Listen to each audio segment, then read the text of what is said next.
माझ्याकडे. आता हे जे ग्रस्त आहे यांना शोल्डर फ्रोझनचा त्रास आहे आणि शोल्डर फ्रोझनचे जे पेशंट आहे त्यांचा जो बगलामध्ये हा कॉसिक्स पॉईंट असतोय, हा जो सिंगल पॉईंट आहे हा जर तुम्ही जर दाबला बऱ्यापैकी, अशा प्रकारे घरच्या घरी जरी थोडा दाबला, रुमाल वगैरे काही घेऊन जर दाबला तर बऱ्यापैकी, आता मी रुमाल वगैरे काही घेत नाही कारण मी हात वगैरे नंतर चांगल्या प्रकारे देतो, तर अशा प्रकारे तुम्ही दाबू शकता. तर इथं कळ मोठी कर. हां हां ठीक आहे. तर या प्रकारे तुम्ही रोप थेरपी करू शकतात, म्हणजे सायकलचं ट्यूबसुद्धा बांधू शकतात.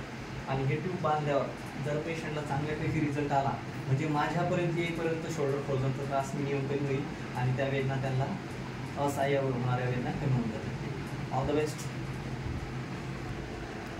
आता काय वाटतंय?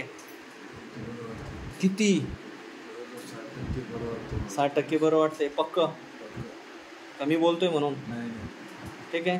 इथं श्री स्वामी समर्थ निसर्गोपचार केंद्र डॉक्टर अशोक वाघलावळे यांच्याकडे आल्यावर मिनिमम 5, 25, 50% तुमचं 60%. ठीक आहे. All the best.